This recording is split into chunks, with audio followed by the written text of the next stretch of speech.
বন্যার এই আশঙ্কা থেকেই কিন্তু দুর্গাপুর ব্যারেজ থেকে জল ছাড়ার পরিমাণ ধাপে ধাপে বাড়ানো হচ্ছে। আজ ৪১,৬০০ কিউসেক জল ছাড়া হলো, ফলে পার্শ্ববর্তী এলাকা জলমগ্ন হয়ে পড়ার আশঙ্কা।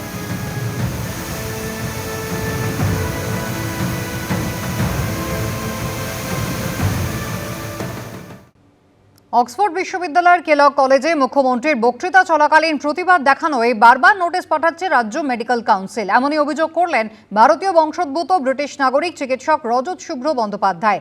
এখনো কোনো জবাব মেলেনি বলে জানিয়েছে রাজ্য মেডিকেল কাউন্সিল। অক্সফোর্ড বিশ্ববিদ্যালয়ের কেলগ কলেজে মুখ্যমন্ত্রীর বক্তৃতা চলাকালীন প্রতিবাদ দেখানোয় বারবার নোটিশ পাঠাচ্ছে রাজ্য মেডিকেল কাউন্সিল। এমনই অভিযোগ করলেন ভারতীয় বংশোদ্ভূত ব্রিটিশ নাগরিক চিকিৎসক রজত শুভ্র বন্দ্যোপাধ্যায়। বাজে প্রপাগান্ডাকে চ্যালেঞ্জ করেছিলাম, আমাকে তো টার্গেট হতেই হবে। So definitely related to that. ওইটার পরেই এসব নোটিশ এবং ইত্যাদি আসতে শুরু করেছে। আমি এটা ছিঁড়ে ফেলে দিয়েছি, কারণ আমি not affiliated to West Bengal medical council, আর আমি এখানে প্র্যাকটিস করি না। আর ইংল্যান্ডে প্র্যাকটিস করি কি না করি সেটা that's none of your business.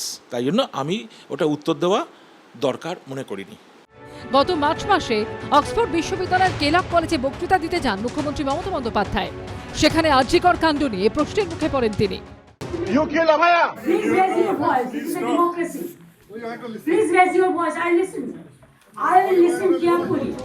অভিযোগকারী চিকিৎসক রজত শুভ্র বন্দ্যোপাধ্যায়ের দাবি, সেই সভায় প্রতিবাদ জানান তিনি। ছবিতেও প্ল্যাকার্ড হাতে দেখা যায় তাকে।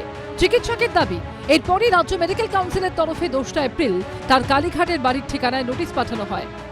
রাজ্য মেডিকেল কাউন্সিলের তরফ থেকে ডক্টর রজত শুভ্র মুখোপাধ্যায়কে নোটিশ পাঠানো হয়েছে এবং একাধিকবার নোটিশ পাঠানো হয়েছে, তার জবাব তলব করা হয়েছে।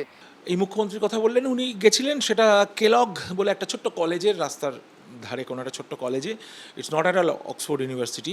কিছু কিছু ব্যাপার আমি প্রোটেস্ট করার জন্য ওখানে গিয়েছি। ওইটার পরেই এসব নোটিশ এবং ইত্যাদি আসতে শুরু করেছে। রাজ্য মেডিকেল কাউন্সিলের তরফে নোটিশে লেখা হয়, রাজ্য মেডিকেল কাউন্সিলের কাছে অভিযোগ এসেছে যে চিকিৎসক রজত শুভ্র বন্দ্যোপাধ্যায় অ্যানাস্থেসিস্ট হিসেবে ব্রিটেনে প্র্যাকটিস করছেন। রাজ্য মেডিকেল কাউন্সিলের MBBS হিসেবে নথিভুক্ত রয়েছেন তিনি। তার কাছে জানতে চাওয়া হয়েছে তার উচ্চতর কোয়ালিফিকেশন কেন নথিভুক্ত করা হয়নি।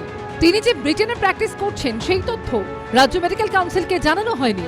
ইন্ডিয়ান মেডিকেল কাউন্সিলের ২৬ আর ২৮ ধারা অনুযায়ী এই তথ্য রাজ্য মেডিকেল কাউন্সিলকে জানানো উচিত ছিল।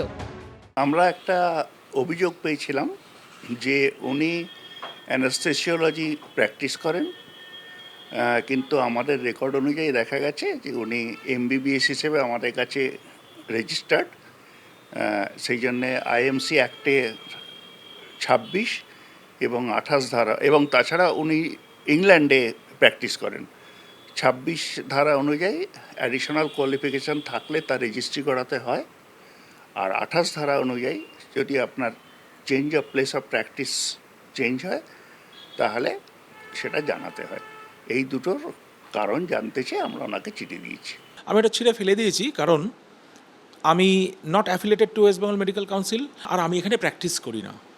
আমি কোনো পেশেন্ট প্র্যাকটিস এখানে করি না, তাই জন্য ওটা আমার মনে হয়নি আমি করব। আর ইংল্যান্ডে প্র্যাকটিস করি কি না করি সেটা that's none of your business. তাই জন্য আমি ওটা উত্তর দেওয়া দরকার মনে করিনি। একদা কালীঘাটের বাসিন্দা ব্রিটিশ নাগরিক চিকিৎসককে নিশানা করেছেন কুণাল ঘোষ। পাল্টা তার পাশে দাঁড়িয়েছেন চিকিৎসকদের একাংশ। লন্ডনে প্রতিবাদ কিছু করেনি, অসভ্যতা করেছেন। লন্ডনে যেটা করেছেন সেটাকে অসভ্যতা বলে।